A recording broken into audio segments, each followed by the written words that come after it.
Shalom sobat terkasih di dalam Kristus. Jumpa lagi di program renungan kita pada hari ini. Salam sejahtera buat saudara-saudari sekalian. Kiranya berkat Tuhan melimpah di dalam hidup kita dan damai sejahteranya memelihara hati dan pikiran kita semua. Sebelum kita merenungkan firman Tuhan, mari kita sama-sama bersatu di dalam doa. Bapa, dalam nama Tuhan Yesus Kristus, kami mengucap syukur untuk anugerah-Mu pada hari ini. Terima kasih untuk satu hari lagi yang Kau percayakan bagi kami untuk bisa memuliakan nama-Mu. Terima kasih untuk kekuatan, berkat, kebaikan, dan pemeliharaan-Mu yang begitu sempurna di dalam hidup kami. Saat ini kami akan mendengarkan sebagian daripada firman-Mu. Urapilah setiap kami dengan pengurapan yang baru.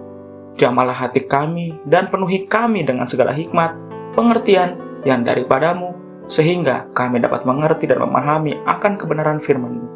Terima kasih Bapa yang baik, di dalam nama Tuhan Yesus kami sudah berdoa. Amin. Tema renungan kita hari ini adalah sikap di akhir zaman. Dalam 1 Tesalonika 5 ayat yang ke-1-3. Inilah firman Tuhan. Tetapi tentang zaman dan masa, saudara-saudara, tidak perlu dituliskan kepadamu, karena kamu sendiri tahu benar-benar bahwa hari Tuhan datang seperti pencuri pada malam.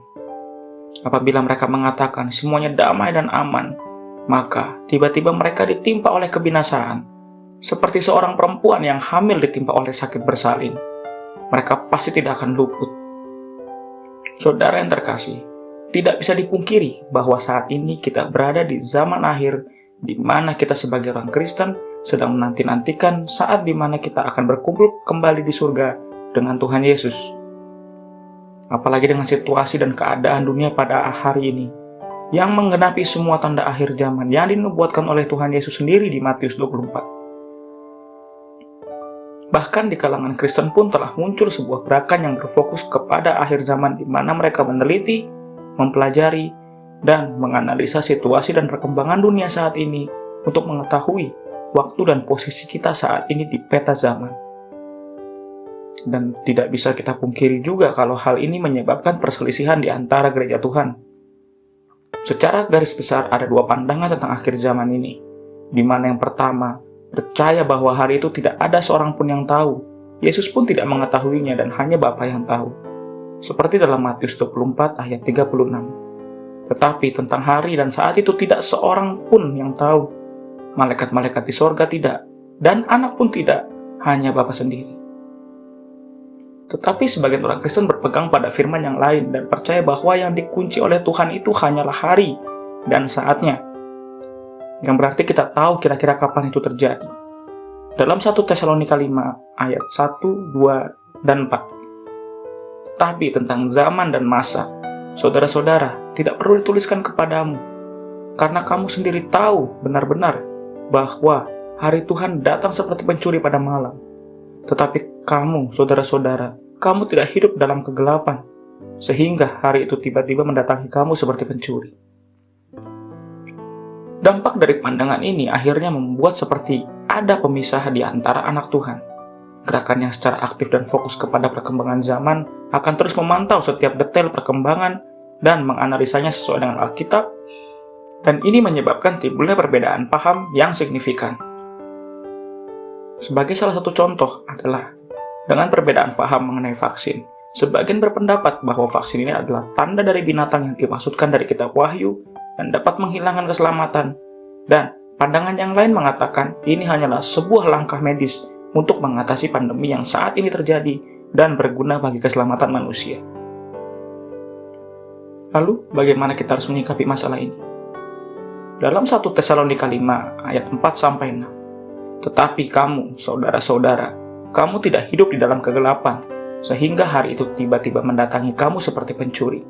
Karena kamu semua adalah anak-anak terang dan anak-anak siang. Kita bukanlah orang-orang malam atau orang-orang kegelapan. Firman Tuhan berkata kedatangan Tuhan akan seperti pencuri bagi anak-anak gelap, tetapi bagi anak-anak terang, hal itu tidak berlaku. Dalam 1 Tesalonika 5 ayat 6-8.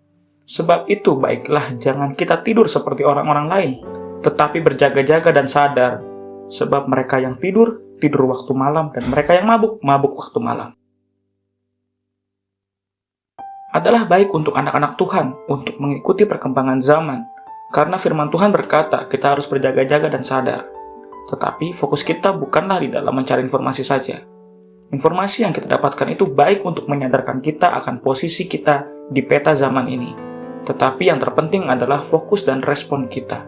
Fokus kita bukan di informasi, tetapi bagaimana menjadi anak-anak terang seperti yang ditulis di 1 Tesalonika 5 ayat 8. Tetapi kita yang adalah orang-orang siang, baiklah kita sadar, berbaju zirahkan iman dan kasih, dan berketopeng pengharapan keselamatan. Saudara yang terkasih dalam Kristus, baiklah kita sadar dan berjaga-jaga. Bertumbuhlah dan berakar dalam iman. Kasihilah Tuhanmu dan sesamamu dengan kasih agape. Berpeganglah dan percaya dalam pengharapan keselamatan di dalam Kristus Yesus. Tuhan Yesus memberkati. Amin. Bapa, dalam nama Tuhan Yesus, kami mengucap syukur untuk satu hari lagi yang Kau percayakan dalam hidup kami. Ajarlah kami untuk menghitung hari-hari kami sedemikian, sehingga kami memperoleh hati yang bijaksana. Penuhi kami hari ini dengan hikmat dan pengertian, sehingga sepanjang hari ini kami tidak membuat keputusan yang salah.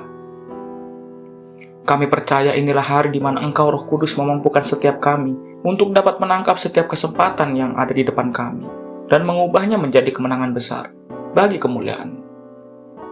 Jadikan kami bendahara yang dapat Engkau percayai dalam mengelola setiap waktu dan berkat yang sudah Engkau percayakan pada kami. Kami percaya Engkaulah Tuhan Jehovah Jireh yang akan mencukupi segala keperluan kami. Engkaulah Tuhan Immanuel yang selalu beserta kami, dan Jehovah Nisi, panji-panji kemenangan kami. Secara khusus kami berdoa untuk saudara-saudari kami yang saat ini mengalami sakit penyakit dan kelemahan tubuh. Kami perkatakan sesuai firman Tuhan, oleh bilur-bilurnya kamu telah disembuhkan. Kami berdoa untuk setiap yang saat ini berada dalam pergumulan dan beban hidup. Kuasailah dirimu, jadilah tenang, supaya engkau dapat berdoa, sebab aku ini mengetahui rancangan-rancangan apa yang ada padaku mengenai kamu. Demikianlah firman Tuhan, yaitu rancangan damai sejahtera dan bukan rancangan kecelakaan, untuk memberikan kamu hari depan yang penuh harapan. Bapa, kami angkat Indonesia di hadapan. Kami percaya Indonesia penuh kemuliaan-Mu. Bangsa Indonesia menjadi pelaksana firman yang kuat dan menggenapi setiap rencana. Kami bersepakat menolak setiap bencana dan rancangan yang tidak baik atas Indonesia. Kerajaan-Mu datang, kehendak-Mu terjadi. Indonesia dipulihkan dan menjadi berkat bagi bangsa-bangsa. Dalam nama Tuhan Yesus, kami sudah berdoa. Kami mengucap syukur dan kami terima semua berkat-Mu pada hari ini. Haleluya. Amin.